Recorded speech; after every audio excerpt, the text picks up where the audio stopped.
I'm a graduate of the University of Cincinnati.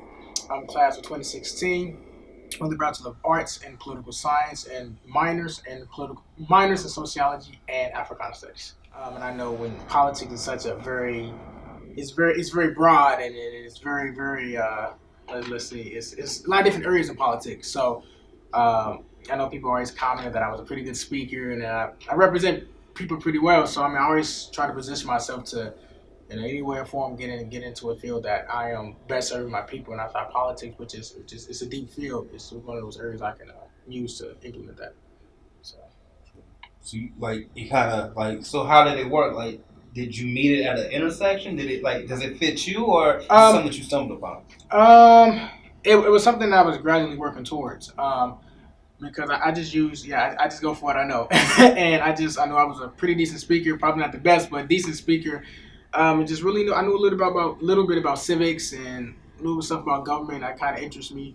And I always call myself, I represent the people. So I look at elected officials, whether at the local, state, or even national level, they represent the people. So, and again, like I'm always trying to position myself to, to do that. So, yeah. That's cool. So you represent the people.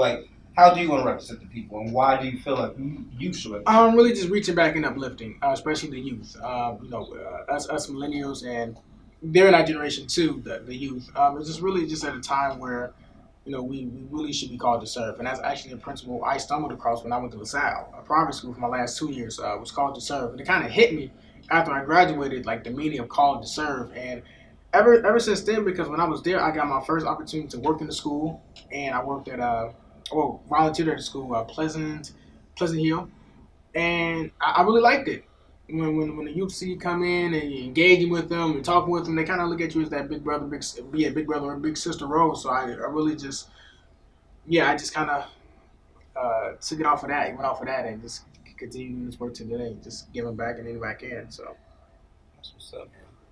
I mean, I did some community service, and it is fun. Like the kids, they definitely make it fun and make it worthwhile. Makes you want to come back. And really, yeah.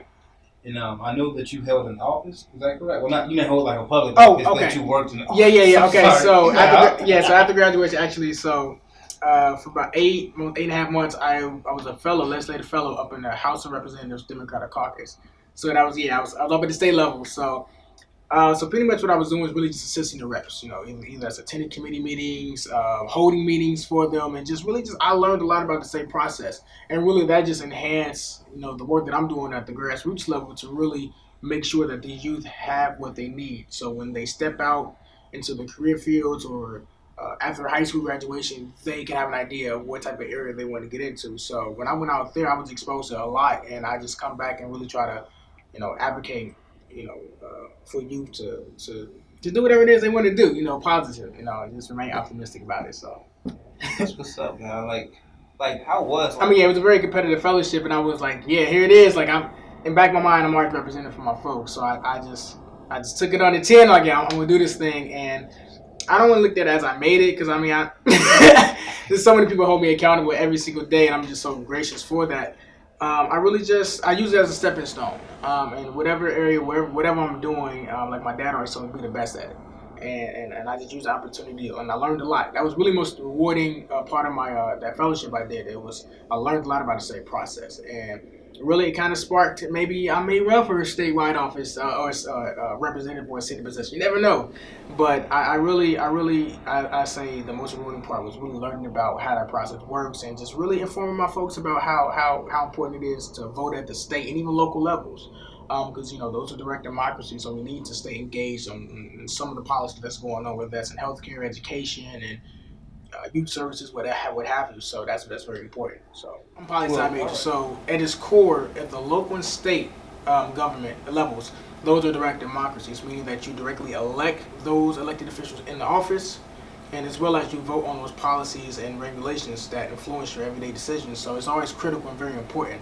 And then, we're at a time, what's going on at the national level, it's a lot, it's a lot of, I don't even want to call it politics half of the time, because it's really just shenanigans, and we can really lose sight of what's really going on at the local and our state level. So that's why it's important that we stay engaged.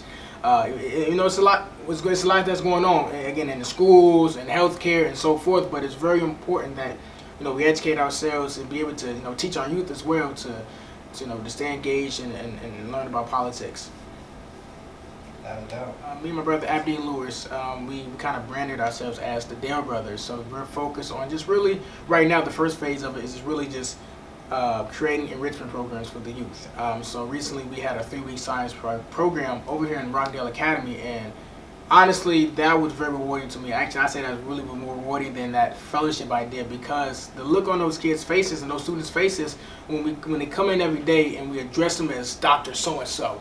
And we tell them that, you guys are learning some material that college freshmen don't even know coming into the gate. So, you guys should feel pretty proud of yourselves for really diving into this, this camp and just, working with us on it. And I was proud to see we had a range from one fourth grade all the way up to a freshman. And so we had a very diverse group of students, mainly kind of 6th and 7th graders. But again, that was very rewarding to me, because it just really, again, it continues to spark me and motivate me to continue to have these programs for our youth. And again, I'm always calling it youth teaching youth, because that's really really what it is. And just keep going. And I was very proud of that experience, and I'm happy. I can't wait till next year. So, again, I guess maybe a district. So, if I'm speaking on like the camp that me and Abdeen do, really, I guess create a series of camps that can be either district wide or even, it can be expanded elsewhere. But really, just again, because we're from Avondale, we're working in Avondale, and we just expand out. So we're just, I guess, working from quote unquote the bottom, even though our people are pretty dope. We got some young scholars in our program, so there's nothing bottom about that whatsoever. So really just focus on the target, which is Avondale, where we're from, and just kind of working our way up from there. But I guess in the next 5 years, really is hopefully it can be district wide or something, and maybe other districts can use this as a template for implementing other enrichment programs that can compensate in addition to the programs that's within the schools. Because when I was up at the State House, underperforming districts, the big 3, Columbus, Cleveland, Cincinnati.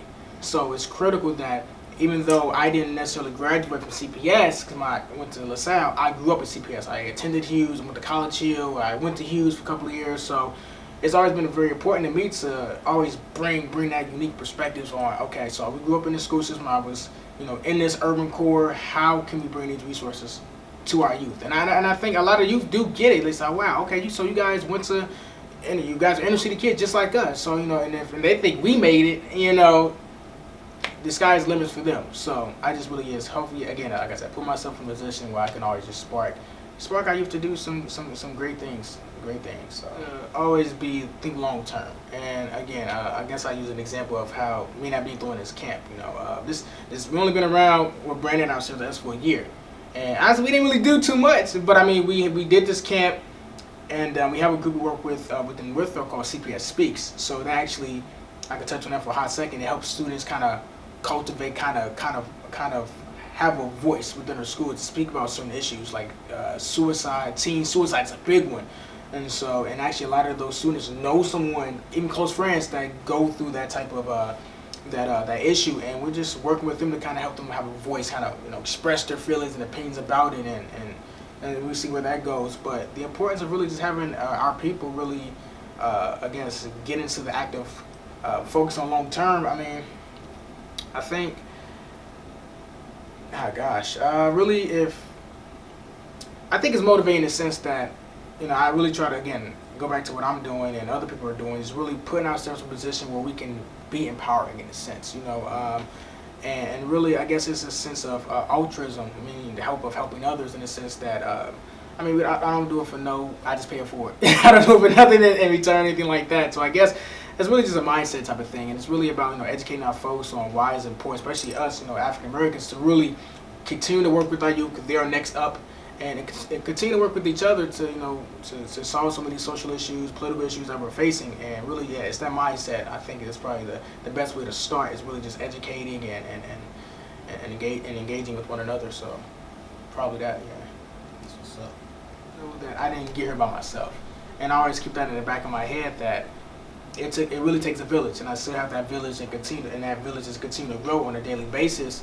And I really, again, I just pay it forward, and really try to be that village or be that village keeper, and any student or young person, whomever I come across, really, and just help add to their village in some way, whether that's speaking to them, whether that's having an activity or an enrichment program, something, whatever it is. Really just helping people really establish their village, establish that support network. And I'm always, again, putting myself in a position where I can just help people, get to wherever it is they want to go. And then it really, again, it holds me accountable. It helps to empower me to continue to work at it, continue to get better and better. And yeah, that's really, I guess, that just basic premise is really just, again, put myself in a position where I can help others, achieve what it is they want to get done. So. That's what's up. Really, just to helping others. I mean, and it does take a little sense of basic history, that it's African Americans that we face. We can go back to the 50s and the 60s, civil rights era, and so forth. And a lot of that stuff is motivating enough to really go out and do something. And really, whatever it is, we don't have to go out and just do this extravagant thing. Even what I'm doing, I don't want to say extravagant about it, but it's definitely empowering in a sense, because you never know what you do or what you say can have an effect on the next person. So whether that's in the field of education, whether that's in, if I'm running for office, whatever it is that somebody may do, you just never know. So really, I guess I really do encourage people to, hey, just in any shape or form, it's always good to reach out. Always good to reach out and seek knowledge. That's what I'm always doing every single day, seeking knowledge and always put myself in a position to help. So easy. I guess I'm on Facebook, Emmanuel Kimble. I guess you can email me at the Dale Bros, Dalebros, DALEBROS, dalebros1@gmail.com. I guess I give out my cell phone number if there's. If you want to reach me on my cell phone, I'm no stranger. 513-332-1276.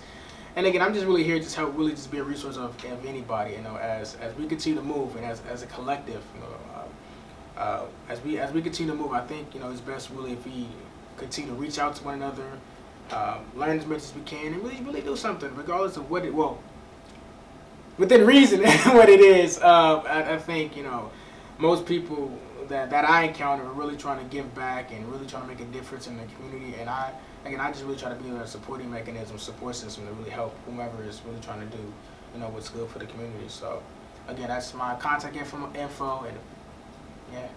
Cool. All right. Yeah. I kind of jumped the gun on that one. Go ahead. But how important is it to move collectively in Cincinnati? Is that is that one of the key principles into creating something greater, is having strength in numbers?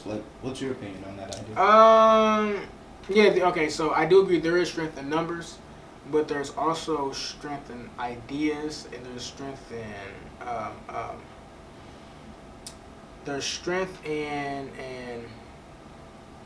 I want to say kind of energy. But where I'm going with this is that we can have a lot of people, correct? But if we don't have that same common goal, if y'all don't put in that same energy towards whatever that is, it's probably not going to work out. But think about, you have a few, but everybody's dedicated to that same exact goal. I think you can really move some stuff. So I do agree that there is definitely strength in numbers, but I take it a step further by saying there's also strength in one's energy, a group's energy, and passion to whatever it is they're trying to get accomplished. So again, I go back to some of the grassroots work that I'm doing is, like me and Abdeen, we're just passionate about some of the same things, and it doesn't take much, but just an idea followed by a plan, and we just go for it, and a village that helps us, and so I encourage people. I know I'm going off track, but I encourage people. If you have an idea, that's how great works happen. You have an idea, you surround yourself by like-minded individuals, those who accept and appreciate you, and also give you a criticism about the idea, and you just go for it. And so, that is very important though. Strength in numbers, but there also is strength and energy and passion towards that common goal. So, Brother Mike Higgs, for having me speak. I just start smiling because there's so much that I do want to say and so much that I can say. But since we're talking about empowering our folks, man, I just send a words of encouragement to all my people. Really, just whatever it is, whatever you want to do, really invest into yourself. I guess I got a quote now that just came to me. I say take advantage of yourself.